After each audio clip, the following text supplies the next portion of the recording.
And I told you guys that I was gonna share with you a secret. Here's a secret. I'm gonna give it to you guys, right? Because like I was saying previously, going back all the way to when I was in high school, up to even now at this current point in my life, people have always looked at me, even I guess you could say when I was at a low point in life, right? At least to me, I was. But even from high school, right? People have always looked at me as if I was special financially. People always thought I had money, right? And there were points that I did have money. There might have been points that I didn't have money, right? But I've always had that thing about me, right? Like people always, when they look at me, the way that they perceive me, no matter what, they perceive that I'm always doing well. I'm better, might be a tad better off than some others, right? And don't get me wrong, I've went a different path in life through my 20s and into my 30s to the point of transitioning from, a regular 9 to 5 job into management, working 9 to 5 jobs, business owner, investor.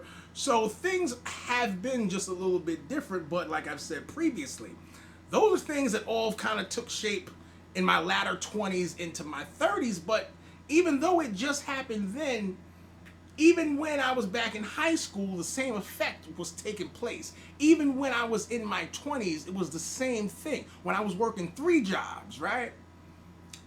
The secret nugget to it all is even when I was a kid, coming up to high school as a teen, in my 20s working those 3 jobs, and even now as a business owner investor, the only thing that I did different than a lot of you was I wasn't lazy. I wasn't afraid of the hard work. I wasn't afraid of getting out there 60, 70 hours, even 80 hours. I wasn't afraid of missing sleep. When I look at other people out there in any different thing, in life, one thing, that's the secret that I definitely would tell you guys. It's the only thing that I did different. Well, there's something else, right? I'll explain that to you. It was something else, right? So, not being lazy, that's number one. The second thing, and it's a second thing, but one thing that I'm definitely going to let you guys know is that this second thing, I do not consider to be the same importance as number one. Number one was the big influence. But number two was that I wasn't scared of taking a chance.